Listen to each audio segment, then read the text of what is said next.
Here's 10 crazy fan theories about Pulp Fiction that I bet you didn't know. One of the most famous theories revolves around the glowing contents of the mysterious suitcase. Some fans speculate that it contains Marsellus Wallace's soul and that it is not merely a physical object but a representation of something much more profound. The idea is that Marsellus, a powerful and ruthless crime boss, made some sort of Faustian deal that required him to trade his soul. The band-aid on the back of his neck, which is never fully explained in the film, is seen as evidence of this transaction. The theory suggests that the band-aid conceals the mark or scar left behind from the removal of his soul. Some fans suggest that Vincent Vega, played by John Travolta, has a twin brother who also appears in Tarantino's universe. The speculation about Vincent Vega and Vic Vega being related or potentially being twins stems from the similarity in their last names, as well as the idea that Tarantino enjoys creating complex and interconnected storylines in his films. Some fans propose that Vincent and Vic are just two brothers who chose different paths in life, with one of them becoming a hitman in Reservoir Dogs and the other pursuing a career as a mobster in Pulp Fiction. The real identity of Jules and Vincent.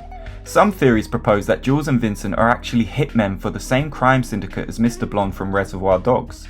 One of the key factors that supports this theory is the physical resemblance and occupation of the characters.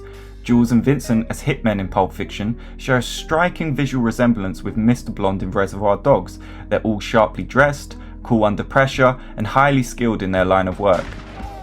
It also encourages fans to fill in the gaps and create their own narratives, imagining the backstory and motivation of these characters. For instance, did Vic help Vincent get into the line of work? At the beginning of the film, Jules and Vincent discuss the differences between American and European fast food, mentioning the Royale with cheese in France. Some fan theories suggest that the conversation about fast food while being involved in a violent criminal mission highlights the characters' disconnection from the real world. Jules and Vincent, despite their ruthless and dangerous professions, discuss mundane matters as if they are detached from the seriousness of their actions. It's a clever trick by Tarantino to build a likability with the two henchmen before the events of chaos and carnage unfold.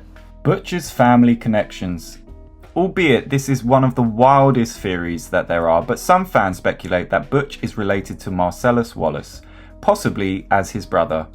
This theory is based on the fact that Butch is given the chance to throw the fight, suggesting that he has some special connection to Marsellus.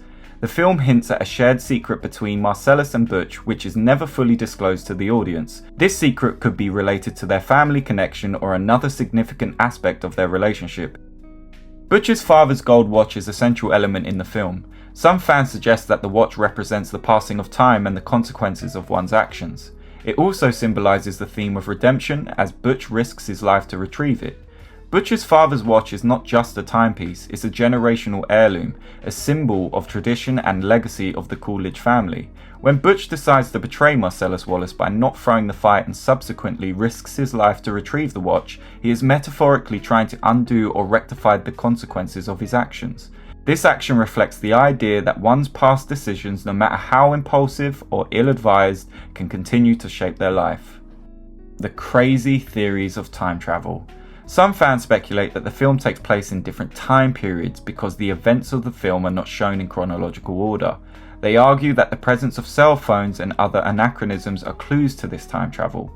The theory also ties in with the speculation surrounding the mysterious glowing contents of the briefcase. Is that what I think it is? Some fans suggest that this glow could be the result of some time-travelling elements in the film or a representation of a portal or a gateway to different time periods. The role of Mia Wallace.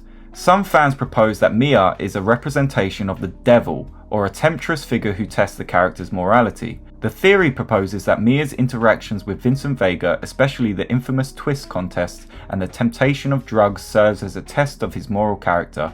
Her ability to draw him into risky situations and ultimately into her own world of drugs and danger can be seen as a metaphorical test of his virtue. On the other hand, some viewers interpret Mia's overdose scene as a metaphor for a divine intervention or a second chance at redemption, as if fate steps in to give Mia another opportunity and by extension the characters in the film a chance to reassess their choices and actions. The real meaning of Pulp Fiction. Some fans argue that Pulp Fiction is a meta-commentary on the nature of storytelling. Pulp magazines, from which the film takes its name, were known for their sensationalizing over-the-top storytelling. Pulp Fiction deliberately embraces this style, creating moments of high tension and dark humor that challenge the viewer's expectation. The untimely demise of Vincent Vega. Some fans speculate that Vincent Vega's death could have been totally avoided if he hadn't broken the cardinal rule of not using the restroom in someone else's house. This theory humorously suggests that his fate was sealed the moment he chose to use Butch's toilet. Vincent Vega's demise is not a result of the complex web of criminal activities or moral dilemmas presented in the film, but rather the consequence of a mundane, everyday action. So basically, do not use another man's toilet. Wow.